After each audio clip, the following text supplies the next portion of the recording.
Hi guys, I'm Stephanie and this is Steph Stove, and today I want to share with you a special recipe that I grew up eating every single year, predominantly on one specific occasion, and that was Halloween. This was our go-to meal that my mom fixed for us every year when I was a kid, right before we go out trick-or-treating.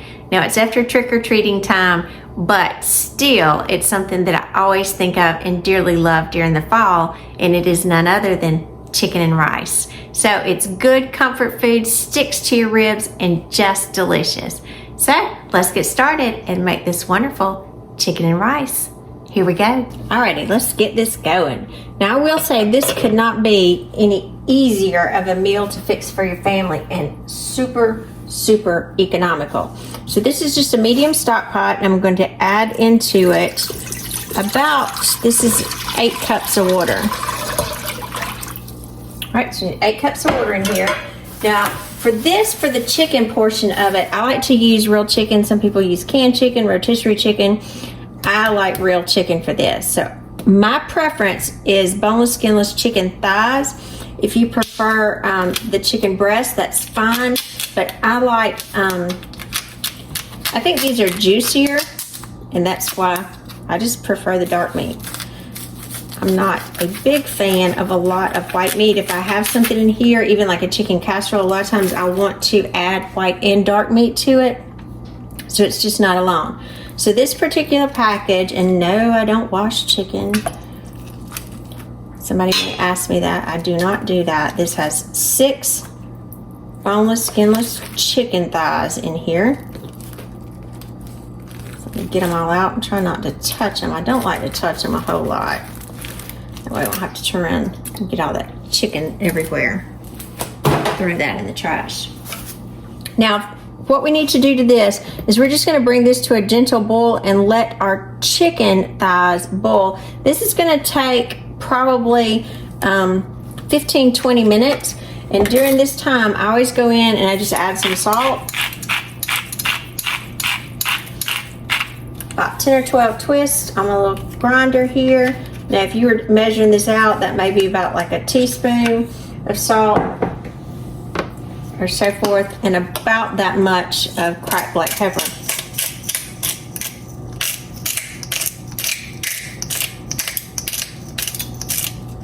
Now this recipe is one that it does require a lot of pepper, and I do think that is the key to making it super good, because I'll hit it with some at the end as well. So all we need to do now is just let this come to a boil and let our chicken cook. Again, once it comes to a boil, it'll take about 20 minutes. I don't want it a huge rolling boil. I want it kind of medium. Some of our water will evaporate during here. That's why I put so much in.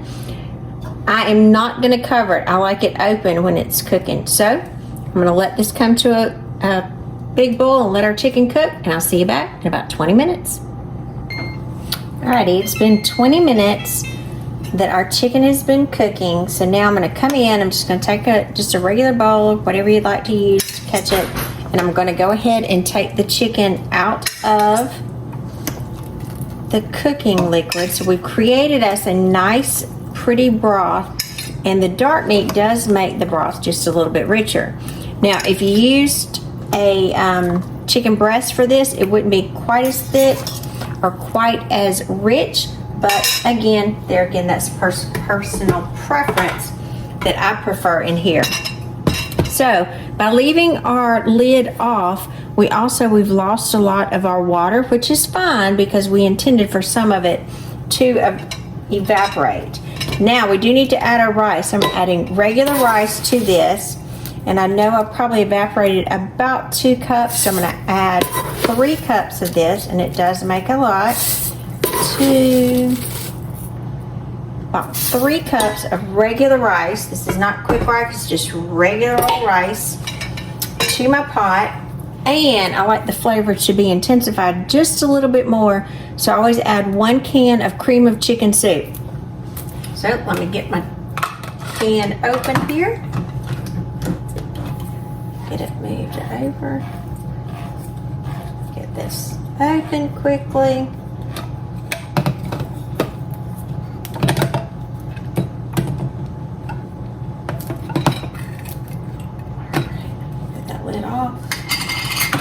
Now, you don't have to worry about kind of breaking this down too much because it's still going to cook just a little bit more. It's that wonderful cream of chicken soup.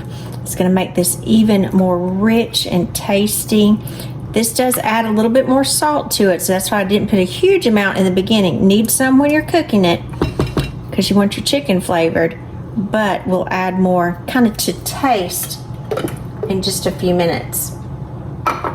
Now let's work this around, get all of that off of my little spatula here. Give me a whisk, and I am going to whisk this around. And I am using a bigger whisk for this, not really because I like to, but because I couldn't find my little one here. So for those of you that always want me to use a bigger whisk, now I am. All right, so I'm just kind of whisking this around, mainly because I want that cream of chicken soup to get mixed up really nicely in there. And we're going to leave this, let this cook for about another 20 minutes for our chicken to be cooked through. Our chicken is cooked through, but for our rice to be cooked through. Now, while we're waiting on this, I'm going to come in and I've got my kitchen shears over here, my little scissors, and I'm going to go through, and you can do this any way you want to. I just go in and just kind of pick it up and just start chopping and try to get this approximately bite-sized, because when I add this back after my rice is finished cooking, I want this a bite size in there. I don't want huge pieces. Now, when I was a kid, my dad liked big pieces in there, and so she would just leave the pieces of meat in there, and that's what his preference was, and that's fine. Kind of do it according to what your family likes. I like it already cut apart because I just want everything as a bite when I'm eating it. But again, that's your personal preference. So if you buy bone-in chicken, you can leave it in there. It's just perfectly fine. It's not going to hurt anything. So I'm going to go through and cut all this up. You do want this out of the pot. Don't leave this in there when you're cooking your rice because it'll overcook the chicken, because it's already cooked at this point. We'll just add it back in a little bit to add the flavor to it and everything to kind of come together once our rice is almost done.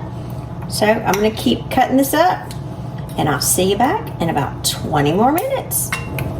And just another quick tip, while this is boiling, if you don't want it to splatter, add a wooden spoon right on top of it and it won't splatter out. Easy tip there.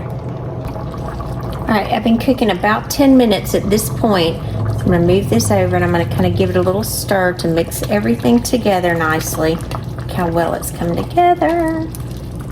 Oh, it's pretty. Alright, give it a real stir to be sure we're not sticking anything to the bottom. Put that back, kind of move it over, and I'm going to turn my heat down just a little bit, kind of to, on my dial, put it on about 4, and let this cook for the remainder of our time on here. I've got 8 minutes left on my timer now, and so we'll see you back in 8 minutes. Alrighty, our timer's going off, so at this point, I'm going to turn my eye off. And if you notice, move this, all that steam that's collected on it. We don't have very much liquid left. This is exactly what you're looking for. And our rice has fluffed up beautifully. It's perfectly cooked in there. I'm just going to stir this around. And it is still hot, hot, hot. So be very careful. Even the steam from it will get you sometime. But again, this is such a good dinner. Comfort food, stick to your ribs, warm your heart and soul.